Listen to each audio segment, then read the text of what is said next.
Halo, saya Bagus Anindito, spesialis penyakit dalam di RSI Agraha Bunda. Tanya ke dokter kali ini akan membahas mengenai COVID-19, diabetes mellitus, dan COVID-19 dan diabetes mellitus. Sebelum kita memulai kegiatan ini, jangan lupa untuk subscribe, like, komen, dan tekan lonceng ya. Nah, udah tekan tombol loncengnya kan? Kali ini kita mulai pembahasan kita. Saat ini saya akan membahas mengenai COVID-19, yang kedua adalah mengenai diabetes mellitus, dan yang ketiga adalah COVID-19 dan diabetes mellitus.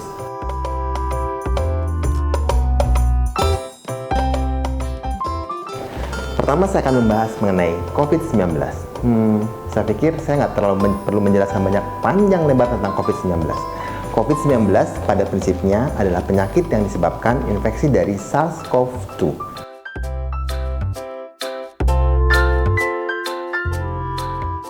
Yang kedua adalah mengenai diabetes mellitus. Diabetes mellitus adalah kumpulan dari gejala klinis sebagai akibat terjadinya peningkatan kadar gula darah di atas 200. Gejala klinis yang khas itu biasanya seperti cepat lapar, cepat haus, banyak kencing, penurunan berat badan. Namun, kadang-kala gejalanya tidak khas, seperti misalnya adanya kelahiran bayi di atas 4 kilo, kemudian adanya rasa terbakar di ujung-ujung jari dan ujung-ujung kaki. Itu juga merupakan gambaran yang tidak khas untuk penyakit diabetes mellitus.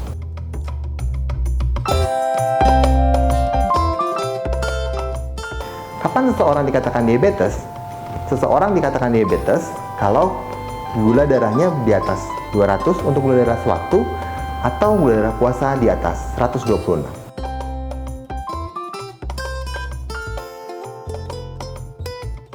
Nah, setelah kita tahu apa itu diabetes dan kapan seseorang dikatakan menderita diabetes, saya akan membahas beberapa hal yang ditanyakan oleh rekan-rekan ke Instagram kami. Yang pertama adalah, apakah ada diabetes kering ataupun diabetes basah? Jawabnya adalah tidak ada diabetes kering dan tidak ada diabetes basah.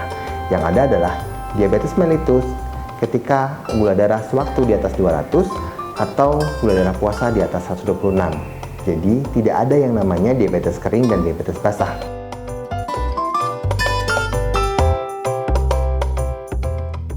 Penjelasan tadi telah menjawab beberapa pertanyaan yang telah Anda berikan kepada kami. Ada satu pertanyaan yang menanyakan bagaimana suplemen vitamin C.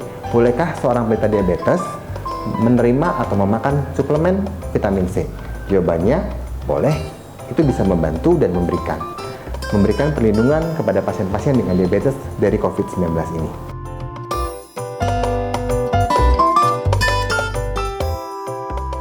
Pertanyaan selanjutnya adalah, apa hubungan antara PCOS dan diabetes mellitus?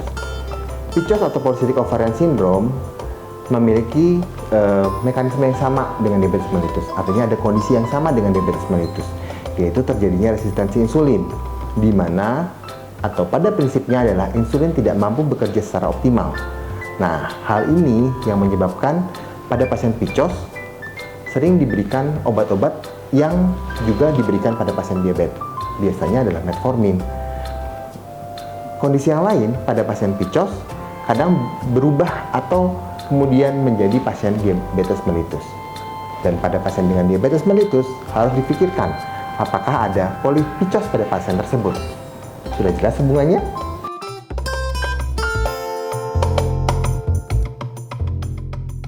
Sekarang kita akan membahas terapi diabetes. Pada prinsipnya, terapi diabetes tidak hanya dengan obat, tapi terapi diabetes harus mulai dari yang pertama edukasi, yang kedua merubah atau melakukan perubahan terhadap aktivitas, melakukan perubahan terhadap gaya hidup, termasuk di dalamnya adalah diet. Diet pada pasien dengan diabetes sebaiknya memperhatikan 3 hal: jam, jenis, dan jumlah. Nah, untuk jam, penderita diabetes sebaiknya makan dengan teratur. Biasanya kita akan sering mengatakan bahwa pasien diabetes wajib 5 kali makan, 3 porsi besar dan 2 porsi kecil. Untuk jumlah, nah, pasien dengan diabetes wajib mengatur jumlah asupan yang dia makan setiap harinya. Hal ini tergantung dari jenis kelamin, berat badan, aktivitas sehari-hari, kemudian ada infeksi atau tidak. Jenis makanan juga harus diperhatikan oleh penderita diabetes. Contoh, karbohidrat. Jenis karbohidrat yang diberikan pada pasien diabetes sebaiknya karbohidrat yang kompleks. Artinya seperti beras merah, roti gandum. Cobalah hindari karbohidrat yang simpel atau karbohidrat yang sederhana, seperti kelompok mie.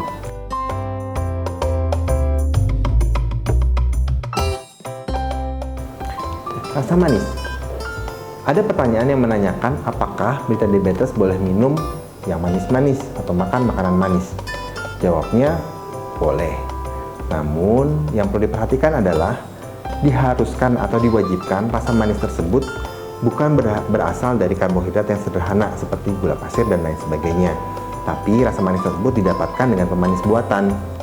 Nah, jadi kalau memang penderita diabetes ingin minum teh manis, maka yang dilakukan adalah membuat tehnya dan kemudian menambah dengan pemanis buatan, bukan membeli teh dalam kemasan.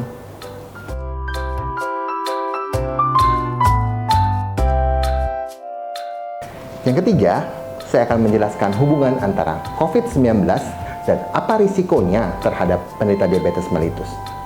Penjelasan ini merupakan kumpulan dari pertanyaan-pertanyaan yang sudah Bunda sampaikan ke Instagram kami.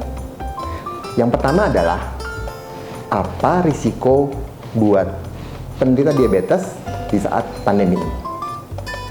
Jawabannya adalah, pada prinsipnya, orang diabetes memiliki risiko yang sama dengan orang yang normal untuk terpapar COVID. Apakah ini baik? Ini buruk. Kenapa? Karena ketika orang diabetes terpapar COVID, dia memiliki risiko yang besar untuk mengalami dampak atau akibat atau gambaran klinis COVID yang lebih berat dibandingkan dengan orang normal. Mengapa terjadi gambaran klinis yang lebih buruk pada pasien dengan diabetes ketika mendapat COVID? Hal ini terjadi karena yang pertama, pada pasien diabetes itu sudah terjadi peningkatan kadar sitokin. Sitokin itu adalah sel-sel yang memediasi proses inflamasi. Diabetes sudah menyebabkan peningkatan kadar sitokin. Yang kedua, pada pasien COVID yang tidak menderita diabetes, kadar sitokin tersebut akan meningkat sebagai akibat dari COVID itu sendiri. Nah, bayangkan yang terjadi ketika kadar sitokin itu sudah tinggi, ditambah dia menderita diabetes yang akan mengakibatkan kadar sitokinnya menjadi lebih tinggi lagi. Hal ini yang menyebabkan kenapa terjadi gambaran klinis yang lebih buruk pada pasien COVID dengan diabetes mellitus. Ini baru yang pertama. Yang kedua adalah COVID-19 juga akan mempengaruhi pengaturan regulasi insulin di dalam tubuh karena ada dampak dari infeksi COVID-19 terhadap produksi dari insulin di pankreas. Nah, yang terjadi adalah ketika terjadi COVID, maka ada risiko peningkatan gula darah terjadi pada pasien-pasien dengan diabetes mellitus. Ketika memang kontrol gula darah yang tidak baik ditambah dengan infeksi COVID, maka yang terjadi kemudian adalah peningkatan kadar gula darah atau gula darah menjadi tidak terkontrol. Nah, kedua hal ini menyebabkan yang namanya lingkaran setan. Kenapa? Karena COVID-19 juga menimbulkan gangguan terhadap regulasi gula darah. Kemudian pada satu sisi diabetes juga menimbulkan peningkatan kadar sitokin yang akan memperburuk atau bertambah buruk dengan adanya infeksi COVID. Nah, setelah kita tahu apa risiko pasien dengan diabetes di masa era pandemi COVID ini, dan kedua, kenapa hal itu terjadi, maka kemudian apa yang harus dilakukan?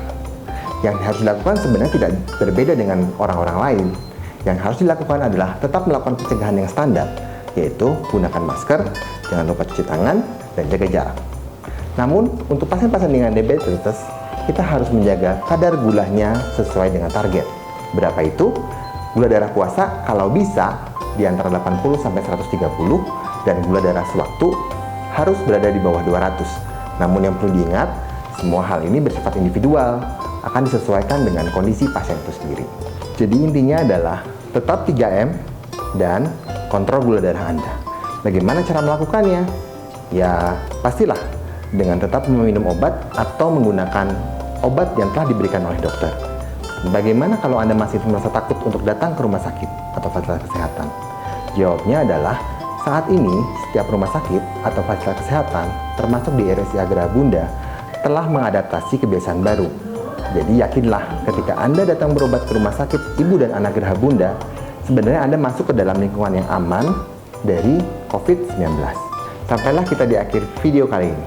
Video ini telah membahas mengenai COVID-19, diabetes mellitus, dan COVID-19 dan diabetes mellitus. Penasaran dengan topik-topik yang lain? Tunggu video selanjutnya ya.